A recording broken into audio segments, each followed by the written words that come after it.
반갑습니다. 깔삼이의 독서 여행에 오신 여러분 환영합니다. 오늘 제가 여러분과 함께 나누고 싶은 책은 2025년 노벨상을 수상한 크르스노 호르카이 라슬로의 사탄 탱고라고 하는 책입니다. 제목부터 아주 인상적이고 책 표지도 너무나도 강렬합니다. 어떤 책일지 표지에서 제목에서 이미 알려주고 있죠, 그죠? 그래서 이제 이 책은 시대적인 배경이 1985년 헝가리가 공산 이제 사회에서 몰락을 해가는 과정 속에 아직 몰락 직전에 이제 집단 농장이 버려진 상태에서 사람들이 무엇을 어찌 해야 할 바를 모르는 상태에서 미래에 대한 불안, 두려움, 어찌 해야 될지 모르는 어떤 그런 상황들에 놓여 있는 이제 이야기입니다. 첫 장부터 계속 비가 내리고요. 마치 어떤 느낌이냐면 진흙탕 속에 좀 빠져 있는 느낌, 진흙탕을 걸어가고 있는 그런 느낌을 가지게 하더라고요. 그래서 비가 오지 않는 시간은 없습니다. 계속 비가 옵니다. 그리고 여기에는 여러 명의 이제 인물들이 등장을 하는데요. 이제 이 비 오는 상황, 술집에서 벌어지는 이야기들입니다. 사람들은 누군가를 기다리고 있습니다. 그 누군가가 누구냐면 이리미야 씨라고 하는 어떤 그 자기들을 구원해 줄 사람이라고 믿는 사람인 거예요. 그런데 제목에서 암시했다시피 그는 사실은 사기꾼인 거예요. 근데 사람들은 그가 사기꾼인지를 모릅니다. 왜 모르냐면 그가 물론 교묘한 것도 있지만 제가 느끼기에는 사람들은 보이는 대로 보지 않고요. 보고 싶은 대로 본다는 거죠. 그리고 어떤 것을 믿을 때 내가 믿고 싶은 대로 믿는다는 겁니다. 그래서 인간이 합리적인 동물이 아니고 합리화하는 동물이라고 얘기하잖아요. 그죠? 그래서 여기에서 굉장히 장치가 많이 등장을 하는데요. 첫 번째 어둠의 장치, 우리의 불안을 뭐로 얘기하냐면 종소리로, 청각으로는 종소리를 계속, 환청 같은 종소리를 계속 사람들이 듣습니다. 그리고 계속 거미가 나타납니다. 거미가 계속 거미줄을 치고요. 그리고 말파리가 나타나서 계속 팔자로 돌고 있습니다. 저는 말파리가 팔자로 돌고 있고요. 그리고 또 여기에 8개월치의 품삯을 받아서 떠난다 이렇게 되어 있거든요. 팔자가 굉장히 많이 등장합니다.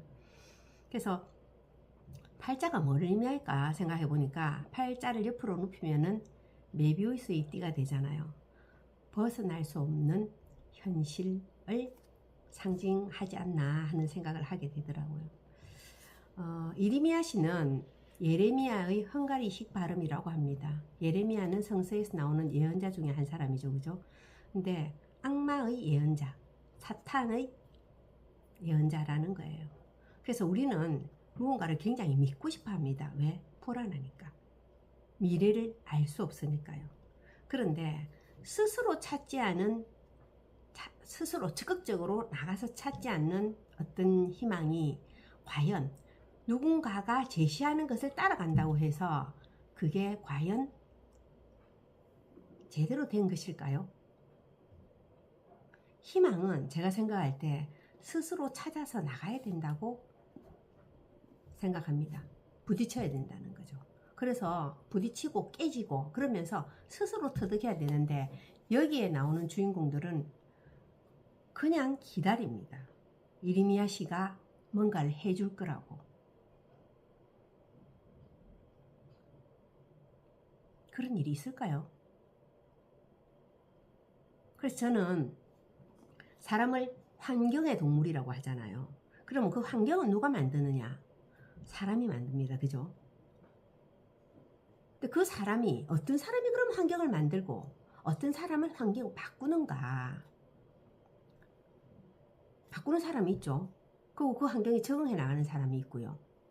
그러면 나는 뛰어나지 않으니까 내가 환경에 그냥 적응하는 수밖에 없어. 이게 아니고, 첫 번째, 제가 생각할 때는 나의 환경을, 내가 지금 가지고 있는 현실을 한번 직시하는 태도가 필요하다고 생각합니다. 그리고 내가 지금 여기에서 할 수 있는 게 뭔가, 무작정 기다리는 게 아니고요. 읽으면서 굉장히 답답했습니다. 그런데 1985년의 헝가리의 상황이라는 게 제가 인식을 하니 이해하기는 좀 쉬웠습니다. 사회주의가 몰락해 가는 과정 속에서 집단 농장에서 일을 했으니까 어떻겠습니까? 자기 할당량만큼 주어진 만큼만 하면 되게 되었잖아요. 그런데 갑자기 몰락해 가는 과정 속에서 자기가 뭔가를 추구해 나가야 되는 상황이 되니까 사람들을 어떻게 해야 될지 모른다는 거죠. 그러니까 누군가가 뭘 제시해 주기를 기다리고 있는 거예요. 그래서 사람이 계속 어떤 환경에 노출되면, 좋은 환경에, 좋은 사람을 만나는 환경에 노출되면요, 자기가 가지고 있는 역량보다 훨씬 더 많은 것을 쓸 수 있고요. 그리고 별로 안 좋은 사람들, 아주 부정적이고 네거티브한 사람들을 만나게 되면 자기가 가지고 있는 역량의 50%도 못 쓴다고 하거든요. 그래서 그럴 때 그럼 어떻게 해야 되는가? 나는 지금 어느 환경에 노출되어 있는가를 보는 게 굉장히 중요하지 않겠나 하는 생각을 했거든요. 그래서 그럼 메비우스의 띠를 벗어나려면 메비우스의 띠에서 내려와야 되겠죠. 그죠? 그렇지 않고서야 벗어날 수가 없을 거 아니에요. 그래서 자크 라칸이라는 철학자는 이렇게 얘기했거든요. 인간은 타인의 욕망을 욕망한다라고 얘기했습니다. 그래서 내가 만나고 있는 사람, 내가 속해 있는 집단이 어떤 사람들인가에 따라서 그 사람들을 우리는 벤치마킹 하려고 한다는 거죠. 그럴 때 아주 냉혹한 현실을 바라보는 태도가 필요할 것 같아요. 그래서 누군가가 뭔가 제시해 주기만을 기다리지 말고 내가 찾아 나서야 되지 않을까, 저는 그렇게 생각해 봤습니다. 여러분의 현실은 어떤지 저는 모르겠습니다만은 한번 냉정하게 나의 현실을 바라보면서 나는 어떤 사람들과 만나고 있는가 하고 무엇을 추구해 나가고 있는가, 나는 어떤 목적으로 인생을 살아가고 있는가를 한번 생각해 보는 시간이 되셨으면 합니다. 감사합니다. 아시죠 여러분? 깔삼이의 독서여행 구독, 좋아요, 알림 설정, 댓글은 저를 힘나게 합니다.